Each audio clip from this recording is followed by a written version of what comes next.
Assalamu alaikum. Now Dr. Isa here, Dr. Isa Uthman, he has PhD in electric engineering, and he will talk about the crisis in Sudan from inside. Please, we welcome Dr. Isa in our masjid now. أهلا وسهلا. Yeah, the questions will be by the end of the lecture, inshallah.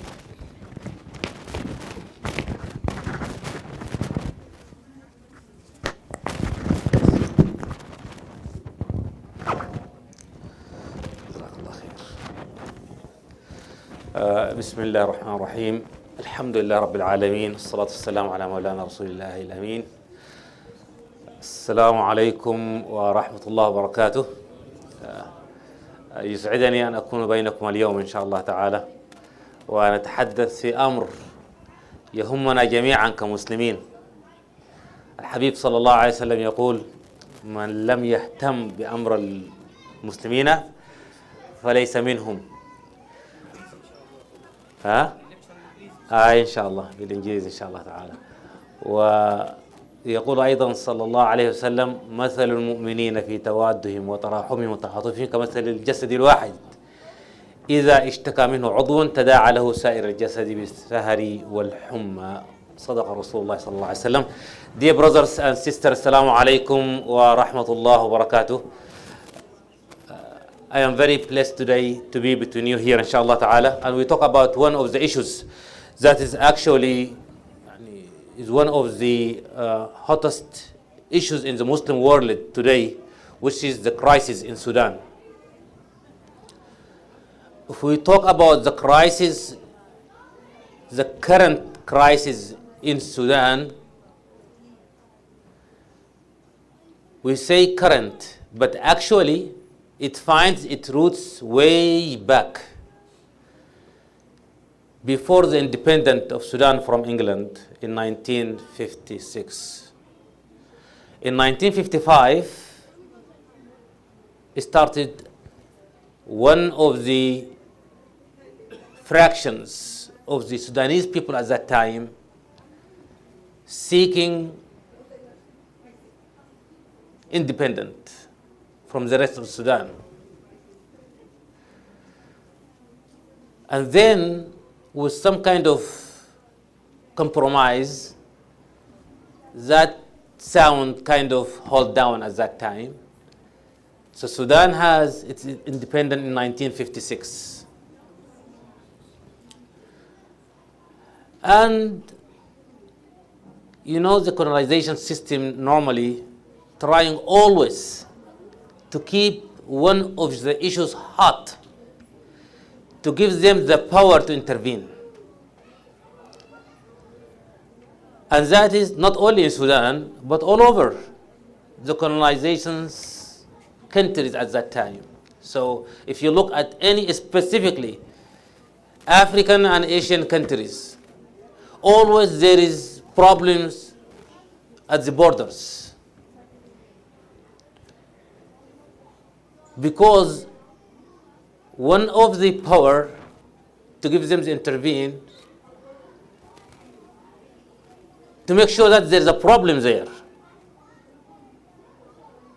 So if you divided people between two countries, there's a problem there. Problem of belongings, specifically the people at the borders. Where do they belong? Do they belong to the country A or to the country B? And that is almost most of the African countries witness that today, unless at some point they became very mature and sat down and resolved their problems. Kashmir, Pakistan, India, Bangladesh, all those are examples of problems at the borders. So, after the independence of the Sudan, The colonization, when they leave, actually, they left one of the best civil service in Africa. It was in Sudan. And there is no best civil service without education. But education at that time was mostly in the northern of Sudan. And there are some reasons for that. The northern of Sudan, that is how the British get into Sudan. And when the British get into Sudan, they came to fight the Mahdist time, the Mahdist movement at that time. The Mahdis, the supporters actually from the West. So one of the issues, the West in general was left under education as a punishment. And also propaganda of the Westerns or the people of the West not to go to the educational system by stating some factors to make sure that the education system, this is for the non-believers. So you are believers, you don't want to let your kids to go and have their education with an Islamic system. But instead, they have their own educational, Islamic educational system there, which is Khalwa and memorizing Quran and in general. The same thing also available in the north as well. But beside, there is this current educational system, that which is the schools and things like that, which is administered by those guys.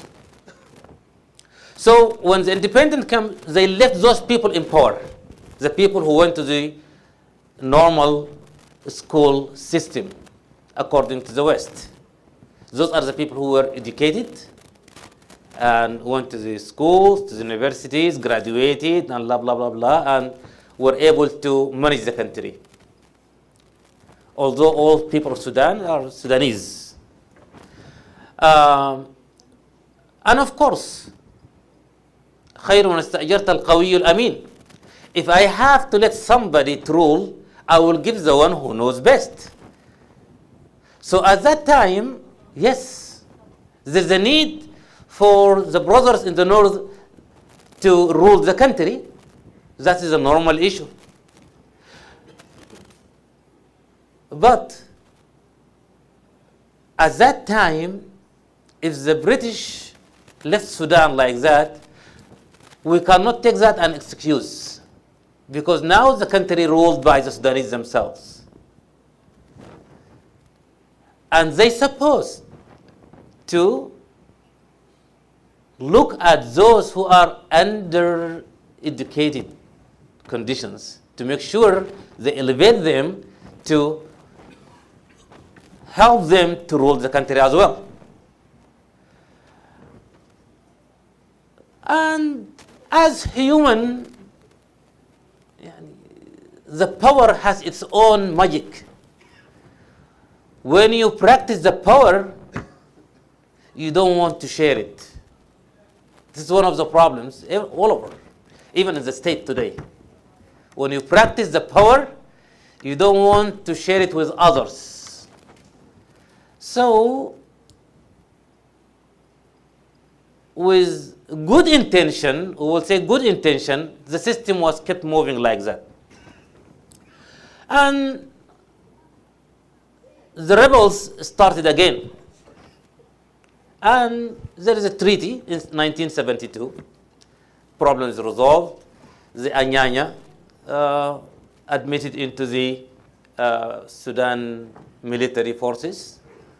And the problem is resolved temporarily.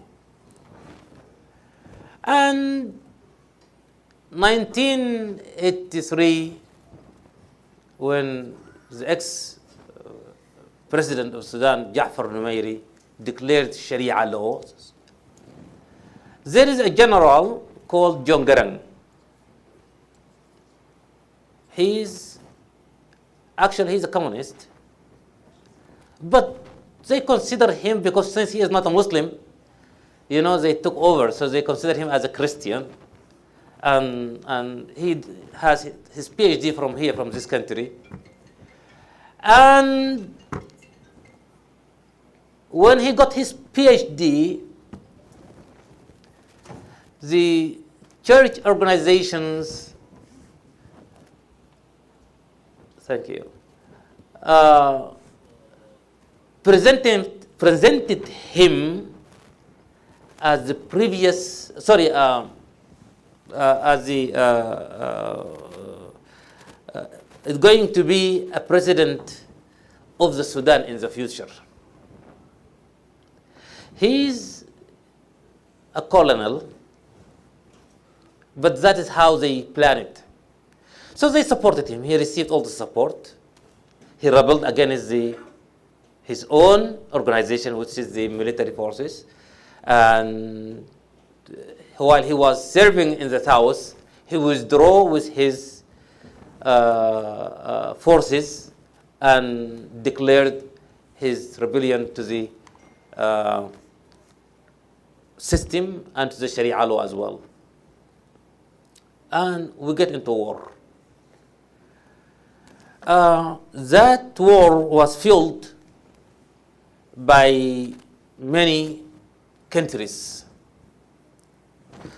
And let me just give you one thing. Actually, is a fact. Sudan is one of the richest country. It has all materials that people need, world needs. But Sudan has a very rich culture of different people. Sudanese are very humble people, accepted by their neighbors. They have a huge influence when it comes to the public relationship. But, and also with the system that was left by the colonial, they are regional players. They don't want stability for Sudan. They don't want stability for Sudan. So, one of the reasons Sudan kept unstable up to today, because stability of Sudan with the resources that Sudan have will be a leading power within its region. And some countries, they don't like that. So Sudan was kept intentionally not to be stable. And so when that rebels started, to some extent,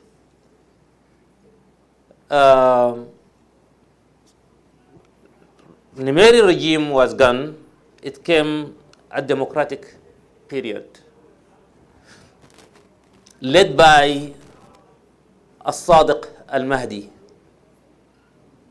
So it is a democratic elected government. People who are claiming that they support the democracy, they're supposed to support that newly elected government as a democratic movement. But unfortunately, Sadiq al-Mahdi was not received the support that the democratic countries they claim they will support him. And the first one is the United States of America. Sadiq al-Mahdi government was not in good relationship with the United States, even though it is a democratic elected government. I'm just giving that as an example. So claiming democracy, democracy, democracy, democracy, democracy, actually is just, they used it as a tool, but 100%, if that democracy did not bring the people who can work with them for their own benefit, that is not an acceptable democracy. It happened in Algeria when the majority of people vote for the Islamic movement. They came with a coup. Algeria paid the price for it. Hamas won the elections. No, that is not a democracy, because this is a terrorist organization in their eyes. And other examples as well. So, when the democracy did not bring, you can call it a partner key, that will not be accepted. Okay. Anyway, the democratic government was thrown by a military coup by General Umar Hassan al-Bashir.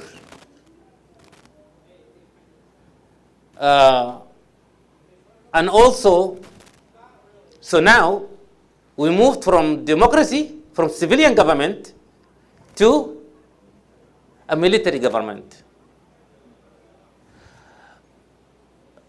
The international power or the regional power, they work good when there is dictatorship, because they are dictators themselves. So the dictatorship, they work well with the dictatorship regime rather than a civilian elected government, because the civilian elected government is for people. But the dictatorship is military, normally is military. So Sudan, the Islamic movement supported that coup, and actually it is the one who made that coup. And then Sudan was sieged. There are some mistakes from that government at that time, and it was used against that regime in a very extreme way. But actually, the people is the one who paid the price.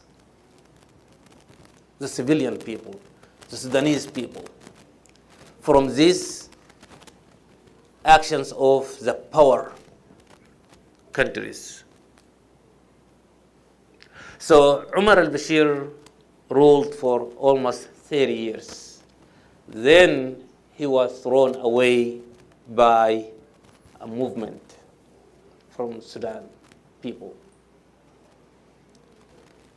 So a new system is on the power. But before then, always there is unstable thing going on. So the Southerners, they separated. They became another country. 2003, Darfur issue started. Darfur is one of the states, but all of them, 100% are Muslim. And is the most populated area on the face of this earth that's memorized Quran. For that area, it has the highest number of people who memorize Quran. That is where? Darfur. And if you go back to Darfur, the history of Darfur, it used to take care of the Al-Kaaba. Darfur has its own ruwaq, either in Al-Azhar al-Sharif or in Saudi, sent by the ruler of Darfur at that time, called Ali Dinar. And actually, today, if you went to Medina, going to Mecca, one of the places that you make ihram is called Abar Ali. And Abar Ali, that is Ali Dinar, is the one who digs those for the pilgrims. So that is how it is. But anyway, so there is, in 2003, during Umar Bashir time, some Darfurian movements started and claiming power. They have the right. They felt that they left behind and they are educated now. The reasons that it's happening after the independence, or when Sudan took its independence, is not valid anymore. So people went to school, studied, graduated from universities, different areas of expertise, and it could be even they are more educated now in terms of number comparing to the North. But still, you find the Northerners in general have the higher hand. It's not something known, but people felt it. So they said, we need to share the power. And the people in power said, well, you are sharing the power with us, and it has to come through the regularities. That's normal.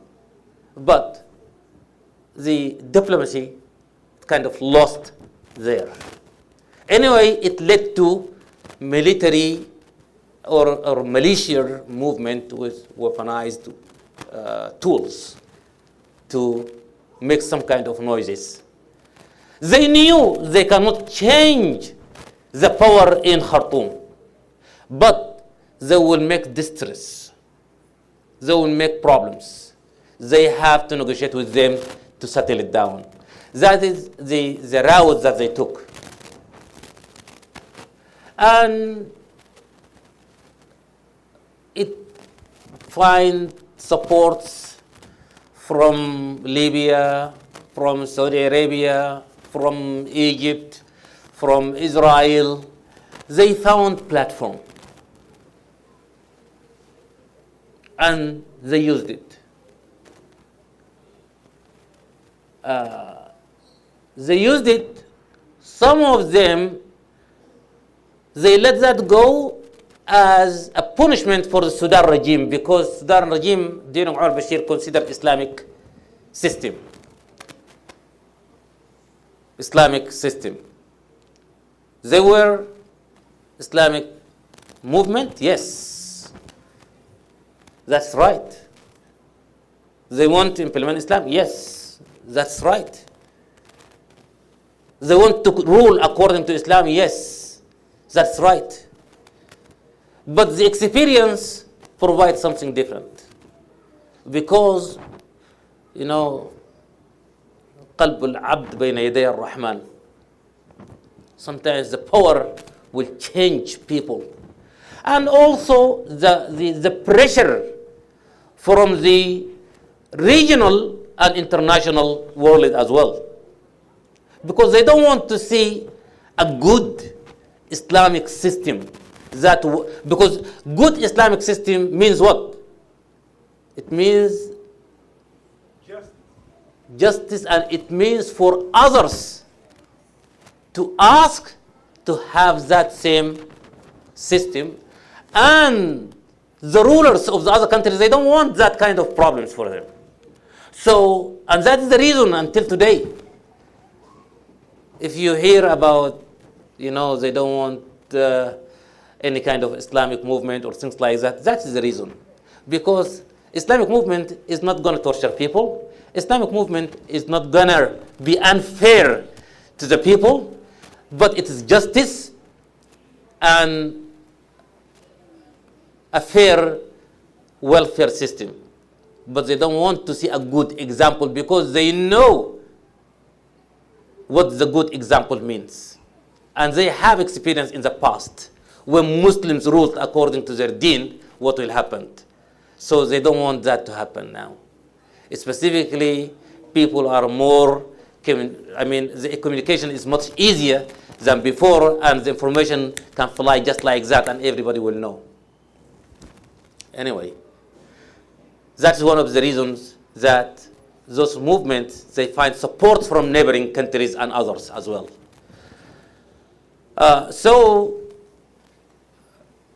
And then there is kind of fractions or disagreement between the Islamic movement itself, the regime that ruled Sudan. So Umar al-Bashir, as a president, he is from the military forces. So he kind of afraid there might be a coup against him. And having that in his mind, and also with strategic planning, when it comes to Darfur militia at that time, there is an issue between tribes. And it called Darfur, means the land of the four, but that is just the name. Like you say California. It has so multiple different people living in it. Although it says Darfur, means land of four, but it's not only. Four is one of the tribes in Sudan. But there are so many other tribes living on the same region. So Darfur joined Sudan in 1916.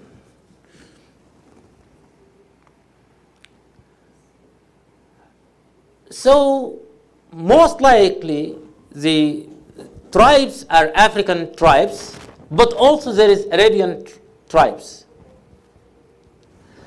And across the country, you will find African tribes and Arabian tribes. So the regime of Umar al-Bashir played a role into burning the relationship between those tribes who used to live in peace. There is no issues between African and Arabian tribes before they lived together.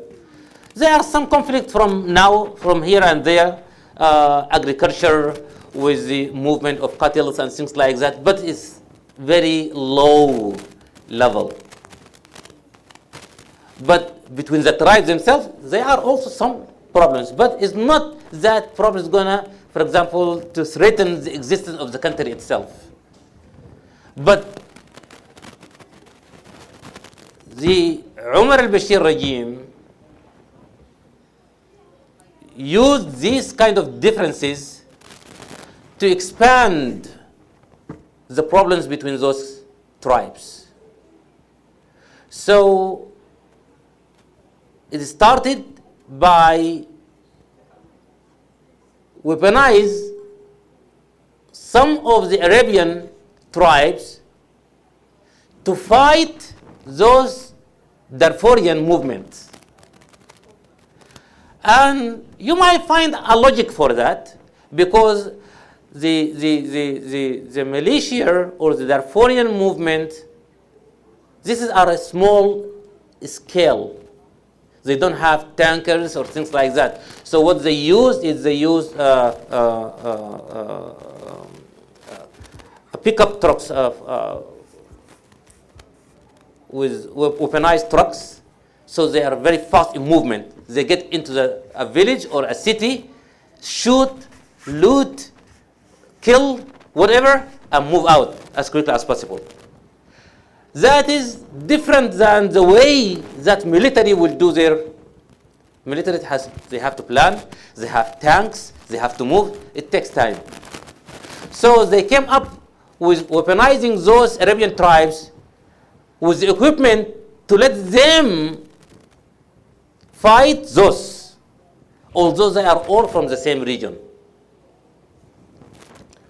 So at some point, the international intervened because the abusement of the civilian was so huge, and so many people were killed. The international world is saying 300,000 were killed. At that time, Umar al-Bashir regime did not agree. He said maybe only 10,000. But anyway, whether it's 10,000 or 300,000 or 100 people, they are civilian people. They do not deserve to be killed. So the ICC issued a decree for some of those to be stand in the court. One of them is Umar al-Bashir himself.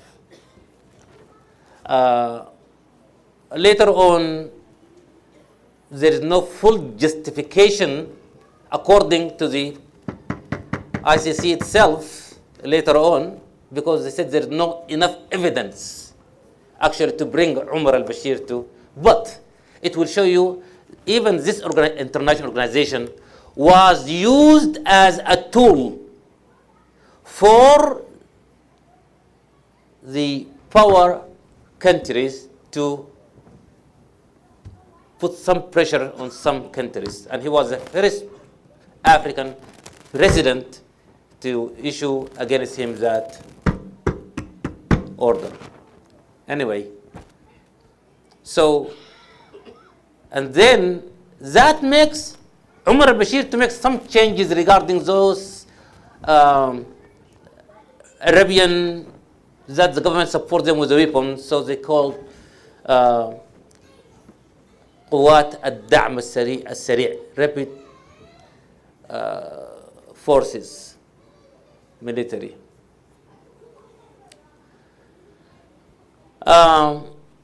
And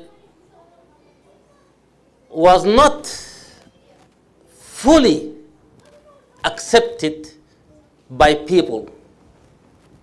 But at the end, the Parliament of Sudan make a decree, approved it, but it has to be under the President Umar al-Bashir with the security system. And they were around 20,000. So Umar al-Bashir used those to protect him in case if there is a military coup against him.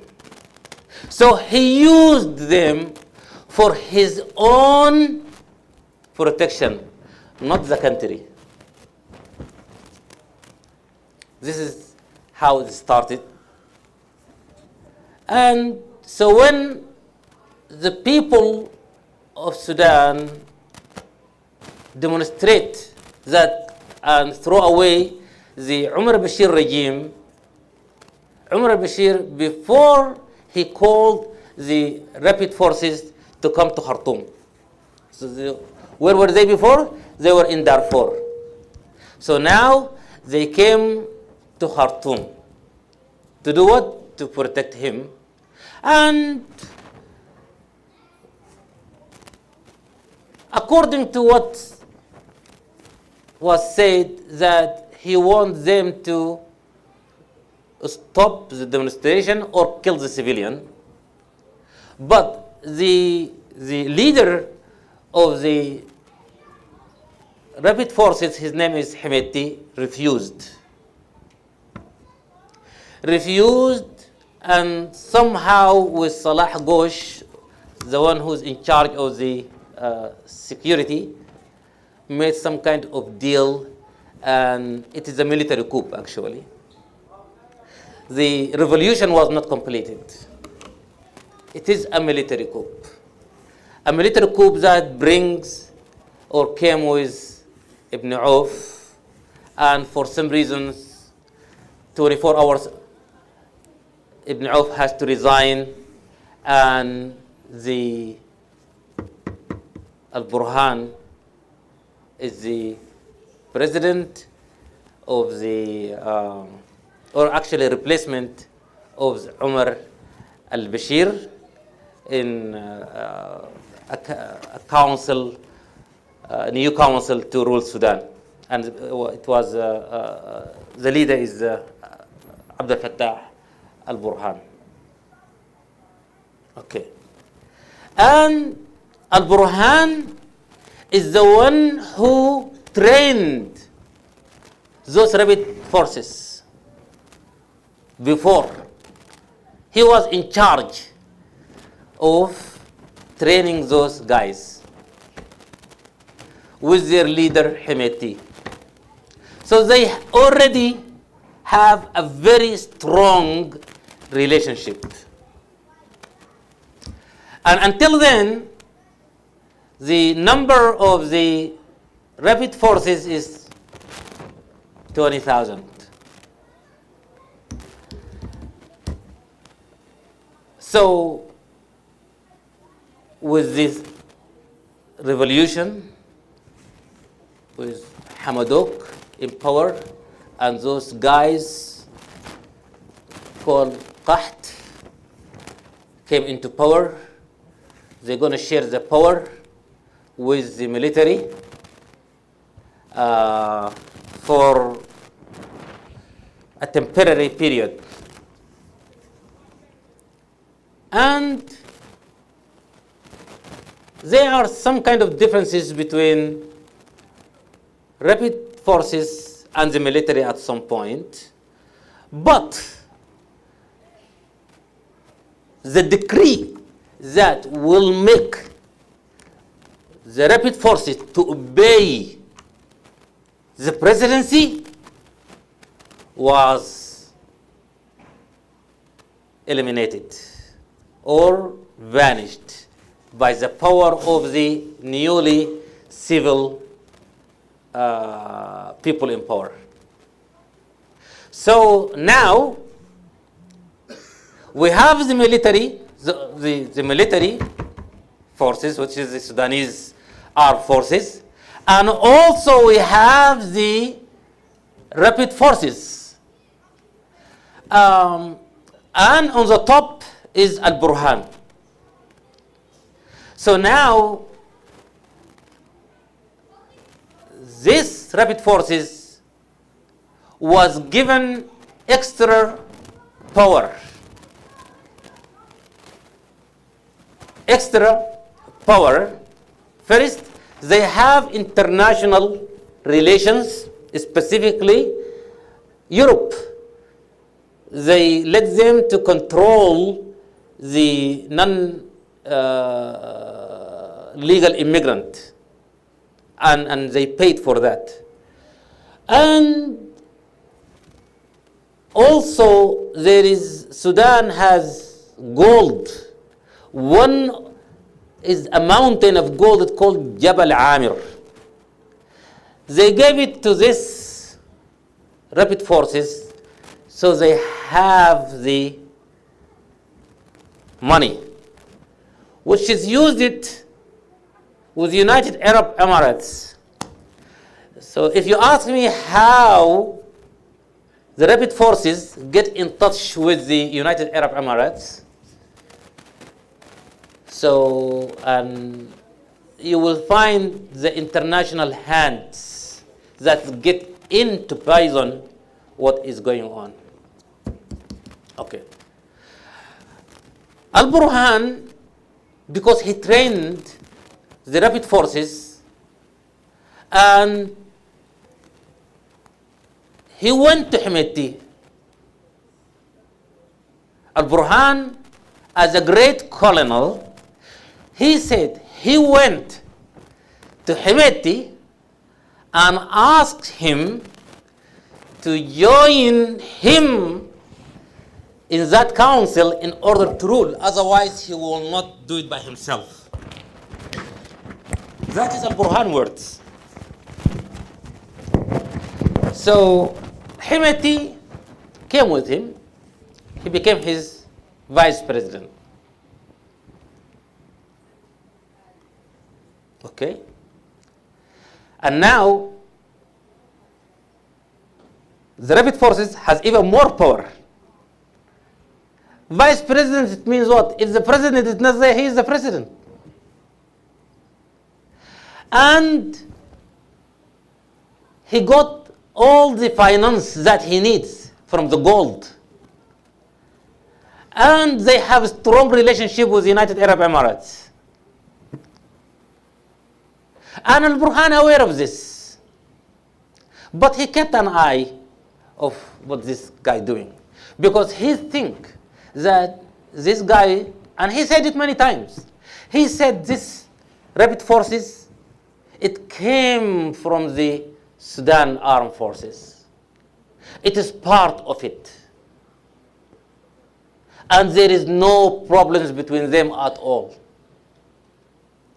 But he forget, if a person have a power, and he has a manpower, and weapon power, and finance power, why shouldn't he think about ruling? All the means to give him a chance to rule is already there. What is the guarantee this guy, he will not throw you away?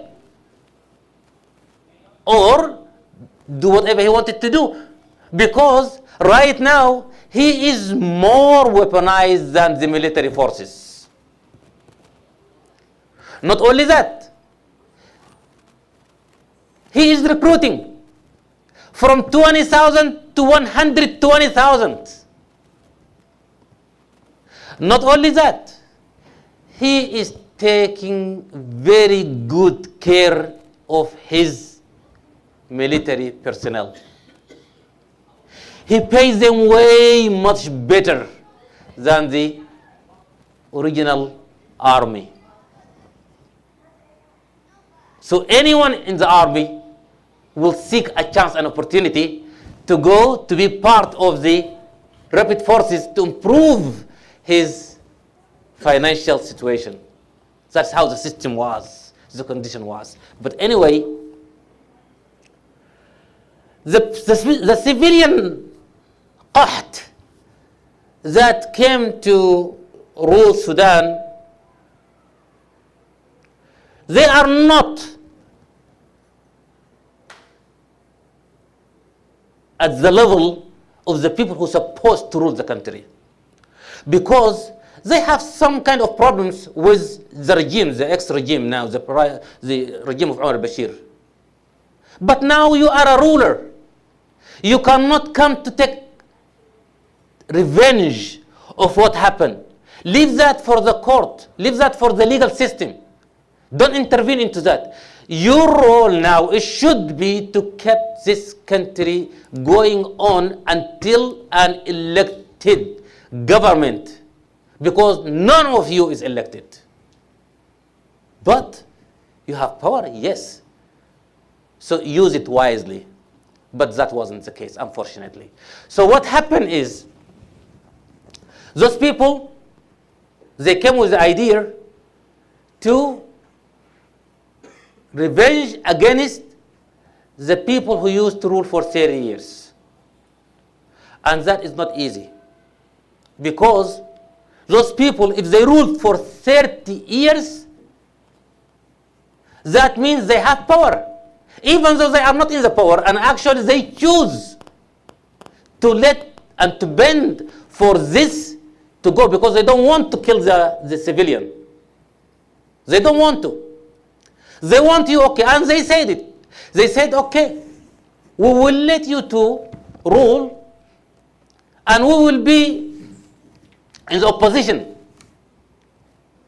But opposition only to direct you until the election time. The election time, when it comes, people will choose who they want. So those people, the Qaht, they came with the idea to take revenge of those guys. And things didn't went the way that they went, because it was very clear. And also Al-Burhan, he want to rule as well, because he is ruling the first half of the temporary time. Now is the second half of the temporary time for the civilian to rule. But he made agreement with Hemeti, they shouldn't let them rule. Okay? So they took the government, the civilian, they put them in jail. It's a coup in 2021. They made the coup, but they couldn't find who can fill those offices.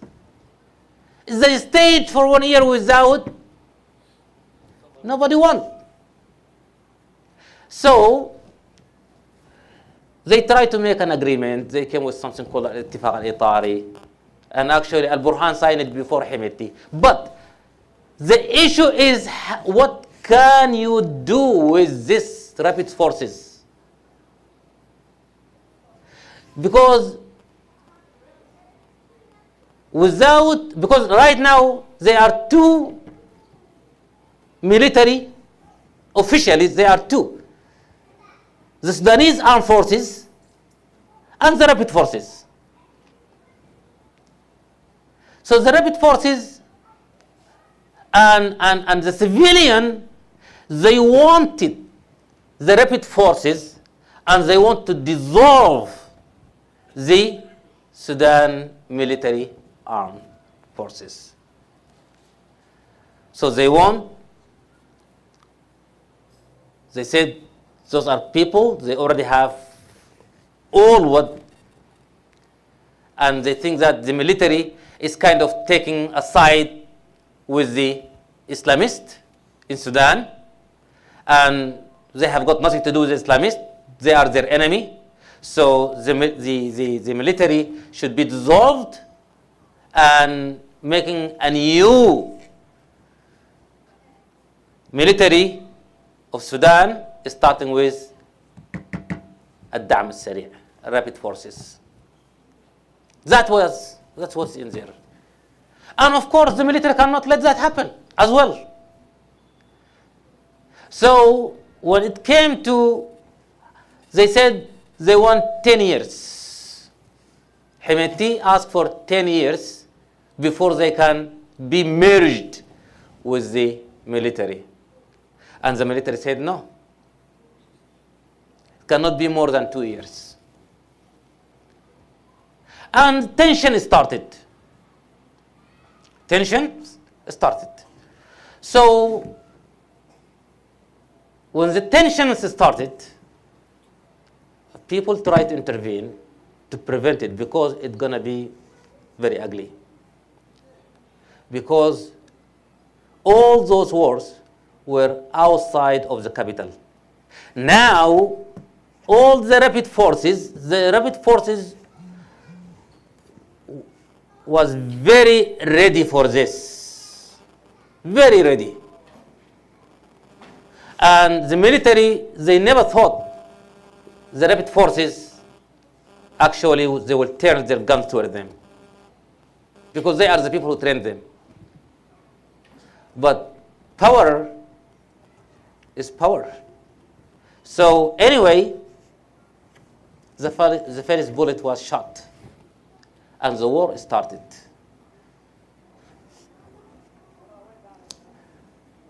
Now, this has become the world's largest displacement crisis. Almost 15 million displaced. 15 million displaced.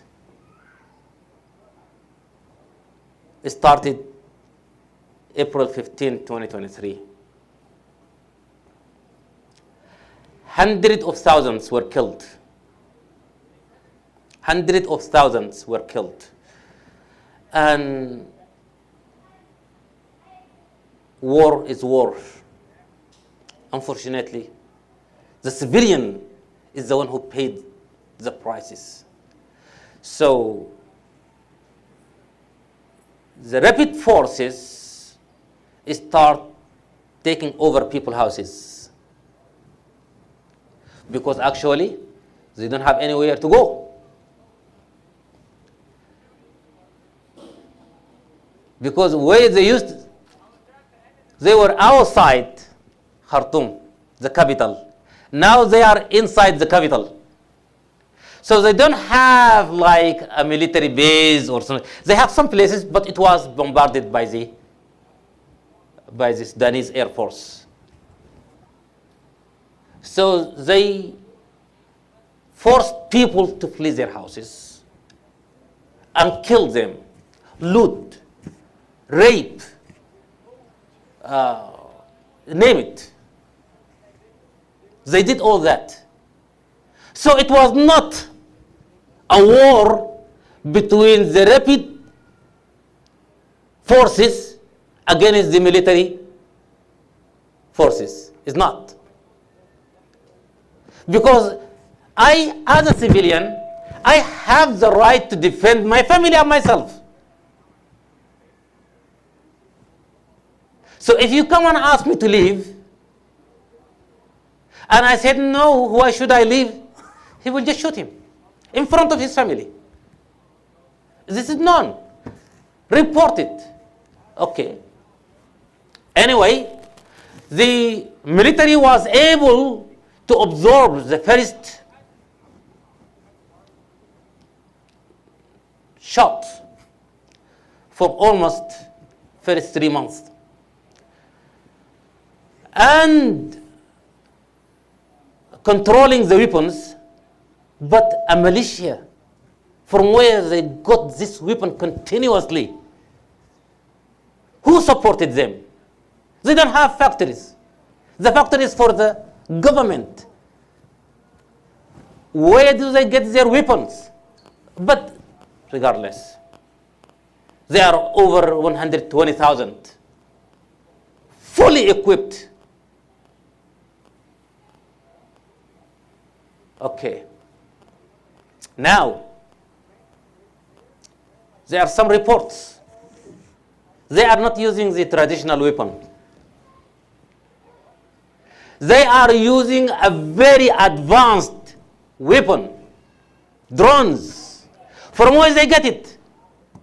Who supported them? So, the war in Sudan is more than what you think. Is more than what you think.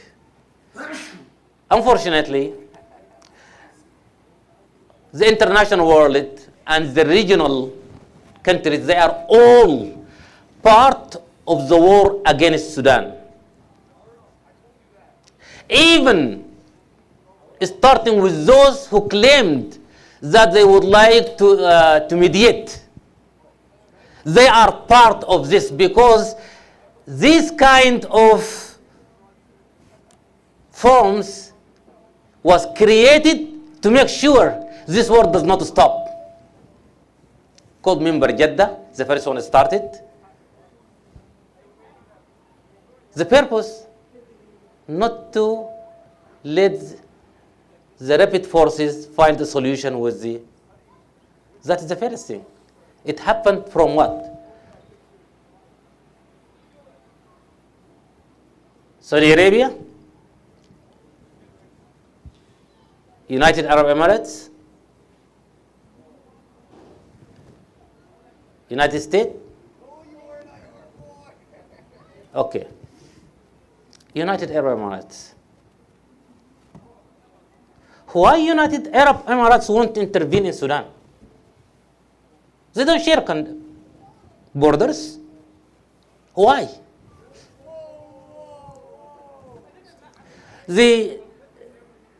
Israel, the first time during this temporary period, they came and they visited Sudan, and they went to the Sudan highly manufactured advanced weapon. And that is what they want, because Sudan has drones, and participated with it in the United Arab Emirates. Those, for multiple times, Sudan was one of the best. So that is their intention. So now, Emirat does not act by its own. Emirat was used as a tool from the enemy of the Ummah to make sure there is no Islamic power that can threaten them strategically. And the best thing, or the best tool to use, is the United Arab Emirates with some other countries.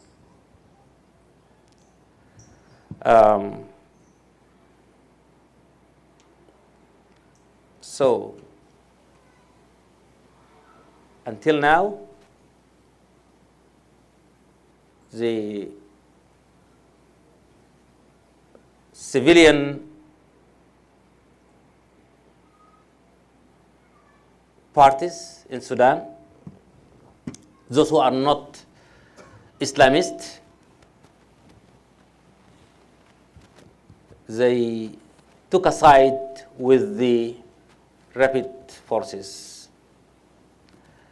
And they want to use the rapid forces as a power against the Islamists in Sudan.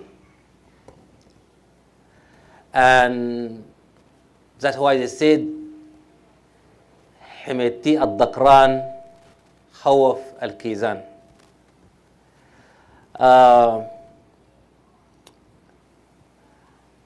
Unfortunately, they did not, that did not go long for them, because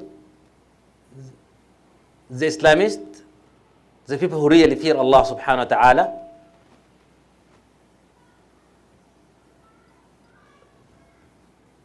they have limits. They have limits. So if they give you a chance, if you didn't use it wisely, that's your problem. But if you try to use it against them, then they have nothing to lose. I will fight you. If you kill me, I will go to paradise. If you didn't kill me, I will take over. And that is exactly what happened. So they said before, حميت الدكران خوف الكيزان. Now what happened is, those people, when the military asked for support, they came. And they support the military. What is the result? they pushed those rapid forces out of all the areas that they occupied before. Where are they now? Went back to the west. Okay. Emirates spent millions of dollars, but got nothing. But the people of Sudan was the one who suffered.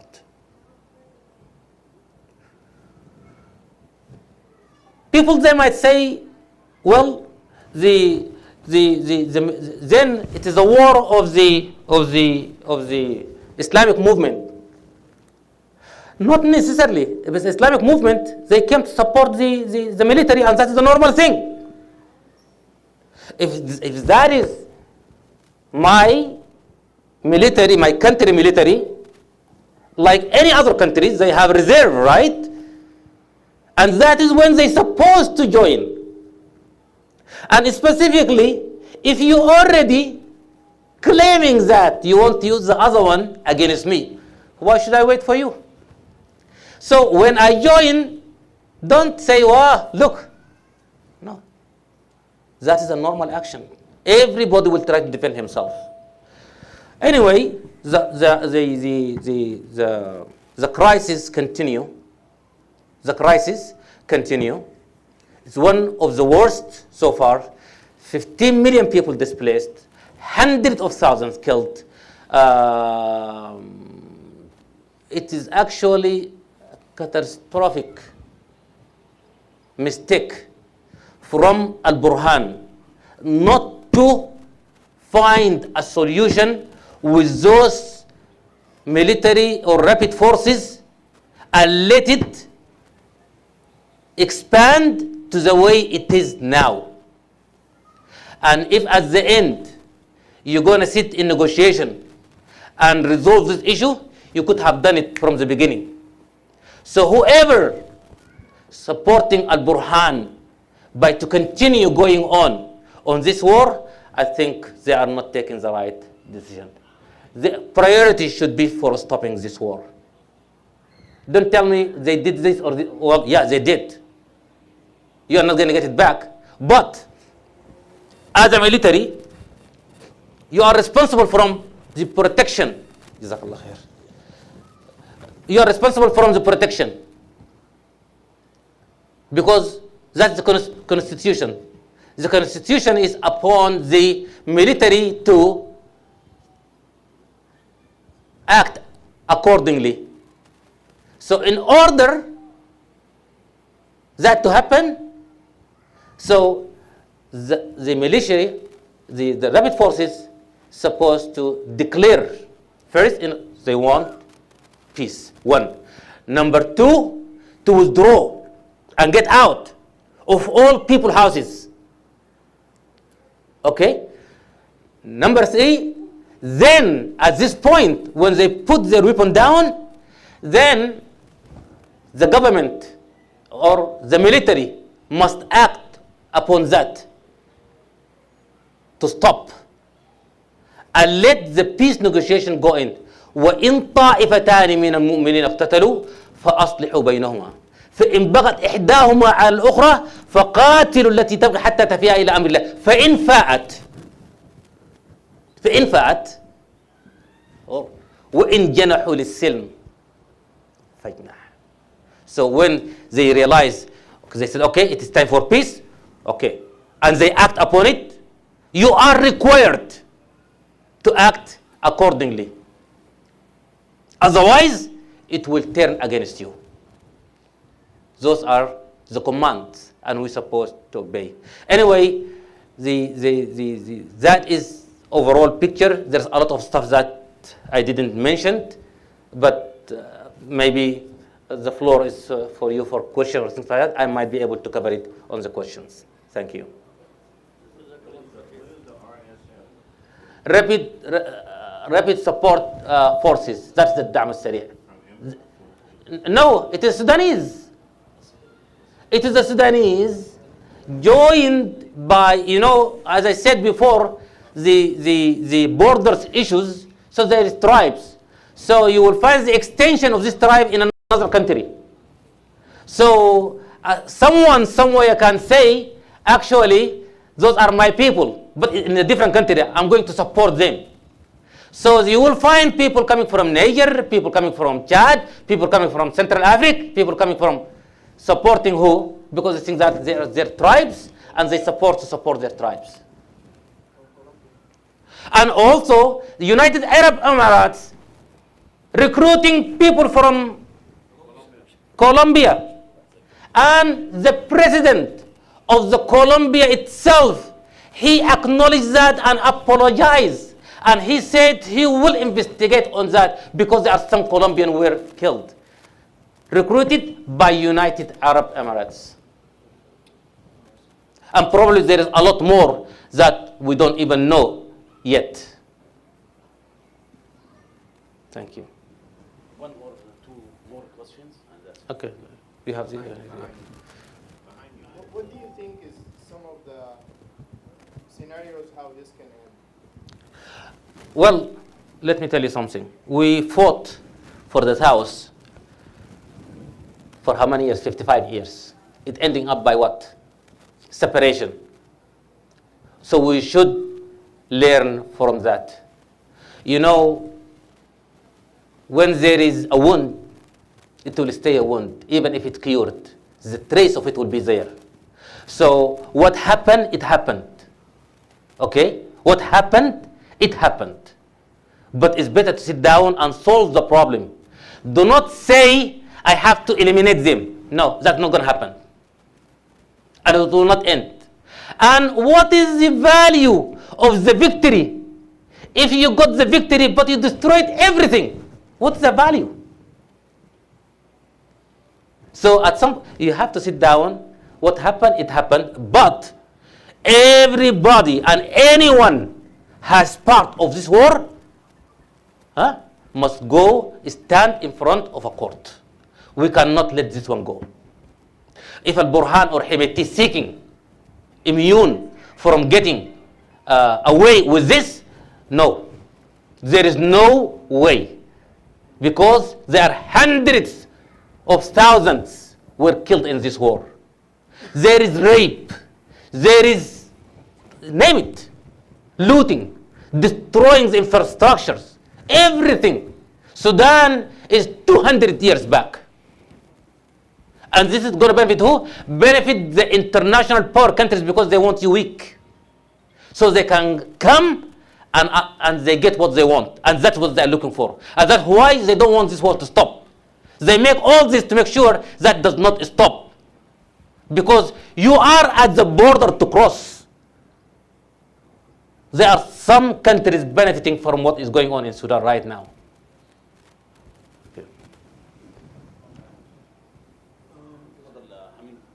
Towards the end of your lecture, you mentioned the Islamic movement. Are they siding now with the Burhan, or do they have a weapon? Do they have a weapon of their own or not? No, they do not have a weapon of their own. It is completely based on a self decision.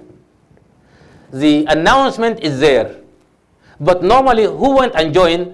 Those who consider themselves, they want to protect their country, they want to protect themselves, they want to protect their families. You cannot blame them. If there's militia, they killed civilian for saying no, shall I wait until you come to me? Because you might already kill my father or my brother or my sister. Or Why can't the Burhan or military, distribute weapons to that's what they do.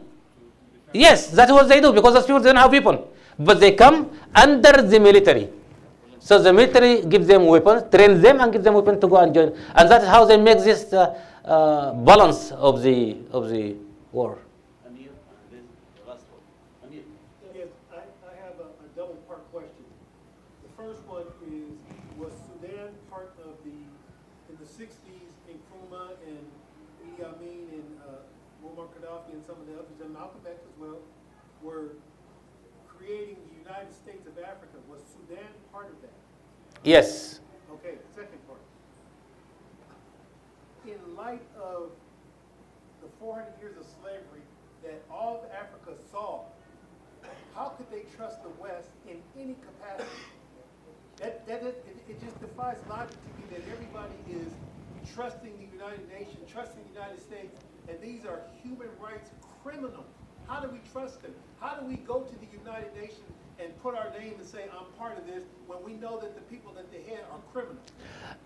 That is because that's what those countries want. They want a person that they can listen to them even by pressure. So the one who are really, really strong, they will say no to them. But the one who feel, just like, they will tell, we're going to protect you. So you do what we want. And that's what they did in the Gulf. And that's what they did in all those countries. So they told you, okay, if we moved from you, you are not going to survive for 2 weeks. You will be thrown away. So if you love power, you say, no, I want to be in power, so I will side with those guys. That's what it is. Yeah, thank you, Dr. Isma. I would characterize a little bit differently what is going on in Sudan. What is happening is really an ethnic cleansing and a genocide that is committed by the RSF on behalf of the United Arab Emirates, and it is Western backers and Israel. That's exactly what is going on. The RSF is just a tool. So for you to say people need to sit down and all that stuff, that is not the case anymore, because the RSF does not control its decision. It's just a tool that is being used by the United Arab Emirates, and the people, you know that they're using mercenaries from Colombia, from all the West Africa, Niger, Mali, and all these tribes are coming in. They are not Sudanese. So for you to say that we need to sit down and talk to these people, that is just nonsense, because this is no longer an internal issue. These are forces that are being backed by regional powers like United Arab Emirates and Israel, because they have interest in Sudan. They wanna ethnically cleanse the people that are living in that area, and we've seen it. We've seen it they came, they lived in our homes. They moved our families from their own homes, and they stayed there. So this is no longer an internal issue, or the RSF are a group of people that you can sit down and talk to and reach an agreement. So this is completely different than the way you characterize it. No, that is your opinion. This is an invasion. This is ethnic cleansing, and this is something that the Sudanese people will not accept, and we're gonna have to fight. We'll fight this to the end. We cannot accept having the RSF in Sudanese politics or security anymore. The solution does not mean that you have to have RSF in power. Does not mean that. But let me tell you something. If there is somebody to blame, you have to blame those people you consider that they are not Sudanese. They have a national number. They were given national numbers. They were considered Sudanese. And you knew this. It happened. So let us not cry about, this. No. Okay. Still, forget the Colombian. We already said about this. No. It happened. So who do you want to solve the problem? When you're going to sit with the Colombian? You're not going to sit with the Colombian. You're going to sit with the guys that you made him up and you gave him all this power. That's what you do. He's just a tool. Okay. You gave him that power. You gave him that power. Then go and sit with him and stop this. But do not tell me that I'm going to eliminate them. You are not going to eliminate, because this is eliminate up to where? Up to when? You don't understand the problem then. I mean, it has to be solved. It has to be solved. This is an invasion. It's an ethnic cleansing. It's a genocide that is being perpetrated by the RSF and is supported by the UAE. And this is how we have to call it.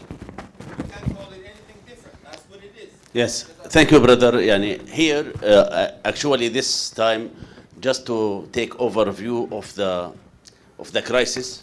The solutions, I know, any solution for any problem in the world needs a lot of thoughts and a lot of acts. Thank you very much for your attending. Thank you, Dr. Isa, for you being with us today. Thank you for everybody, and see you tomorrow, inshallah, in our fundraising. Thank you. بارك الله فيك. حياك الله.